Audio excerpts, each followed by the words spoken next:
Telugu Desam party వస్తే మనకి ఒక రాజధాని ఉంటదా, మళ్ళీ 3 రాజధానులు వస్తాయా, అసలు రాజధాని రాదా?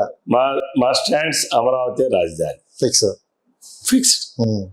తెలుగుదేశం ఫిక్స్డ్, జనసేన అదే, బీజేపీ అదే, కాంగ్రెస్ అదే, సిపిఎం అదే, సిపిఐ అదే. ఒకరు తప్ప, ఒక్క జగన్మోహన్ రెడ్డి తప్ప. ఎందుకంటే అది చంద్రబాబు నాయుడు గారు. ఇదే జగన్మోహన్ రెడ్డి అప్పుడు చంద్రబాబు నాయుడు పెట్టేటప్పుడు మాకు అంగీకారమే అని అనే వ్యక్తి ఒక్కసారిగా మళ్ళీ మార్చి 3 రాజధానులను పెట్టి ఇప్పుడు అది కూడా మీరు ఒక్కసారి గమనించండి. జనరల్ గా మెంటల్ డిజార్డర్ ఉంది జగన్మోహన్ రెడ్డి. జగన్మోహన్ రెడ్డి అనే వ్యక్తి ఆ రోజు శాసనసభలో నేను కూడా సభ్యుడిగా అమరావతిలో పెట్టడానికి మాకు ఎట్టి అభ్యంతరం లేదు, ఇప్పటికే చిన్న రాష్ట్రం అయిపోయింది, మనం అక్కడ ఇక్కడ ఉంటే నష్టపోతాం, మేము పూర్తి స్థాయిలో మద్దతు ఇస్తున్నామని చెప్పాం. అది శాసనసభ రికార్డు. బయట కూడా ఏం చెప్పాడనంటే అమరావతిలో మార్చావటంటే అబ్బాయి నేను అమరావతిలోనే ఇల్లు కట్టుకున్నాను, నా కార్యాలయం అమరావతిలోనే ఉంది, నా ఇల్లు అమరావతిలోనే ఉంది, చంద్రబాబు నాయుడు గారి కన్నా గొప్పగా నేను అమరావతి నిర్మిస్తానని చెప్పాడు. రైతులను నమ్మించాడు. ఇవి కూడా ఆయన చెప్పిన మాటలే కదా. ఈ రోజా, గాజా, భూజా, ఈ అంబటి, కొంపతుడు ఇవన్నీ మాట్లాడారు కదా వీళ్ళందరూ. మరి ఈరోజు జగన్మోహన్ రెడ్డి ఎందుకు మార్చాడు? 3 ముక్కలాట ఎందుకు ప్రారంభించాడు? చంద్రబాబు నాయుడు అనే వ్యక్తి అమరావతిని ప్రారంభించాడు, 16,000 కోట్ల రూపాయలు ఖర్చు పెట్టాడు. అమరావతి రాజధానిగా నిర్మితమైతే పూర్తయితే నేను ఎంత చేసినా ఏం చేసినా చంద్రబాబు నాయుడు పేరే వస్తుంది కదా అనే ఉద్దేశంతో ఒక ఈర్ష్య అసూయకి జగన్మోహన్ రెడ్డి తాలూకా సహజ గుణమైన ఈర్ష్య అసూయలకి బలైపోయిందే మన రాష్ట్రం, మన రాజధాని. ఇది అదొక్కటే కాదండి, చంద్రబాబు నాయుడు గారు ప్రవేశపెట్టిన పథకాలన్నింటినీ కూడా రద్దు చేసి అమలు చేయకుండా ఉంచేసి చంద్రబాబు నాయుడు ఏం చేశాడు అని చెప్పి మాట్లాడతాడు.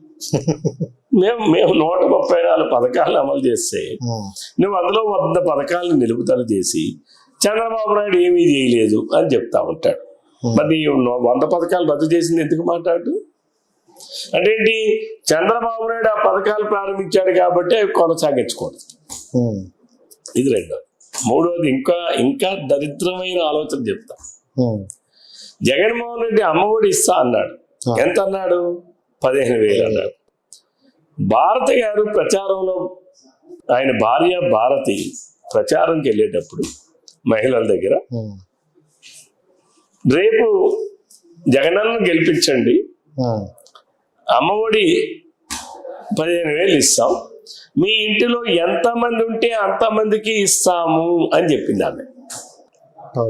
చెప్పారు కదా, మీ మీడియాలో కూడా వచ్చింది కదా. అందుకే జగన్మోహన్ రెడ్డి ముఖ్యమంత్రి అయిన తర్వాత ఇవి చెప్పడమా నేను చేయడమా అని అక్కడ కూడా ఈగోకి వెళ్ళి నేను పిల్లలకి ఇవ్వను తల్లికి ఇస్తా అని చెప్పి ఒకటే చేశాడు.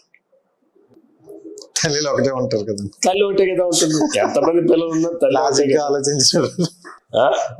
లేదు ఒక భార్యకి భర్తలు 2 ఉండొచ్చు, లేకపోతే 3 ఉండొచ్చు, లేదా భర్తకి భార్యలో 2 ఉండొచ్చు, కానీ తల్లికి మాత్రం తల్లి అనేటటువంటిది ఒకటే కదా ఉంటుంది. తర్వాత ఇంకోటి కూడా ఏంటి, 15,000 ఇస్తానన్నాడు కదా, ఎందుకు 13,000 చేశాడు?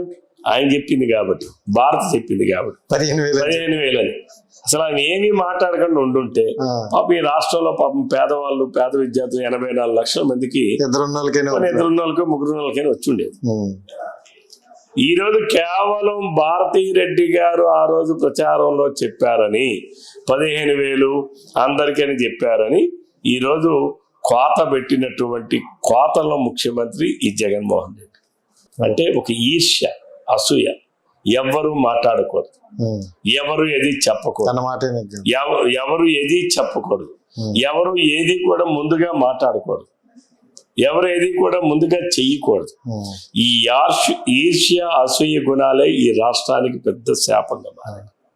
మొన్న జగన్మోహన్ రెడ్డి గారు ఒక మాట అన్నారు సార్, అంటే సైకిల్ అనేది ఇంటి బయట ఉంటది, గ్లాస్ అనేది సింక్ లో ఉంటది, ఫ్యాన్ మిమ్మల్ని ఇంట్లో ఎప్పుడు ఉంటూ చల్లగా ఉంటది అని ఒక స్టేట్మెంట్ పాస్ చేశారు. దానికి మీరేం చెప్తారు? ఫ్యాన్ ఉండాలంటే ఫ్యాన్ ఉంటది, ఫ్యాన్ తిరిగేటప్పుడు కూడా ఒక్కొక్కసారి మనం వేడిగాలి వస్తుందని ఫ్యాన్ ఆపేస్తాం. అవునా కాదు? అవును. మరి ఎందుకు ఫ్యాన్ ఉంది కదా, ఎందుకు ఆపుతున్నాం? అలాగనే ఫ్యాన్ ఉంది కదా అని బాగా చల్లగా ఉన్నా ఆపేస్తాం. ఎందుకు ఆపేస్తున్నాం? ఇంట్లో ఉంది కదా, అవును. బాగా చల్లగా ఉన్నా దాన్ని ఆపేస్తాం, బాగా వేడిగా ఉన్నా ఆపేస్తాం. ఆ ఫ్యాన్ తిరగాలంటే ముందు స్విచ్ ఉండాలిగా. సైకిల్ అనేటటువంటిది మనిషికి జీవనాధారం. సైకిల్ అనేటటువంటిది, సైకిల్ తొక్కితే ప్రతి మనిషికి ఆరోగ్యం. ఈరోజు జిమ్లకు పోయి నువ్వేం చేస్తున్నావు? నువ్వు చేసేది ఆ సైకిల్ తొక్కడమే కదా. అంటే ఏంటి, జగన్మోహన్ రెడ్డి ఇంట్లో కూడా సైకిలే తొక్కుతాడు. అంటే ఆరోగ్యాన్ని ఇచ్చేటటువంటిది సైకిల్. పెద్దలేమన్నారు, వేదాలు ఏం చెప్పాయి? ఆరోగ్యమే మహాభాగ్యం అన్నారు. అంతేగాని ఫ్యానే మహాభాగ్యం అని అల్లా. ఏమండి, ఆరోగ్యమే మహాభాగ్యం. ఎవరు ఏ పని చేయాలని ముందు ఆరోగ్యం బాగుండాలి. గ్లాస్ కోసం ఏం చెప్తారు సార్? గ్లాస్ లేకుండా దోశలతో తాగుతాడా జగన్మోహన్ రెడ్డి?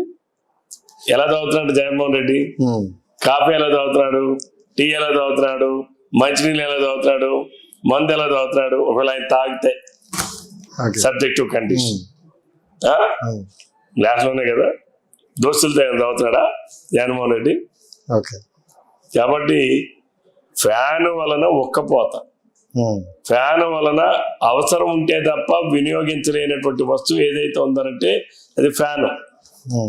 అన్ని కాలాల్లో వినియోగించేటటువంటి వస్తువులు ఏమైనా ఉన్నాయంటే సైకిల్, గ్లాస్. తెల్లవారు లేచినప్పుడు పడుకునేంత వరకు గ్లాస్ లేకుండా నువ్వు తాగుతావా? గ్లాస్ లేకుండా ఆయన తాగుతాడా? నీ కెమెరా మ్యాన్ కష్టం కదా.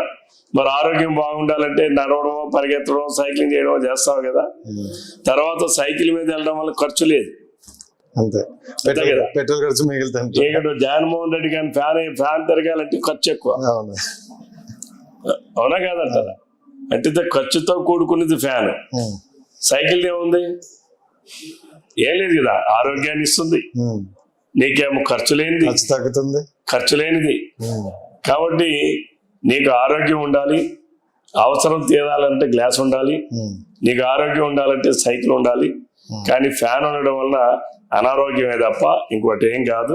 దానికి కూడా స్విచ్ చేస్తే తప్ప తిరగలేదు, దాని అంతటా అది పనిచేయలేదు. సమస్య లేని ఇల్లు ఉండదు, పరిష్కారం లేని సమస్య ఉండదు. బంధాలు గొప్పవి, బాధలు చిన్నవి.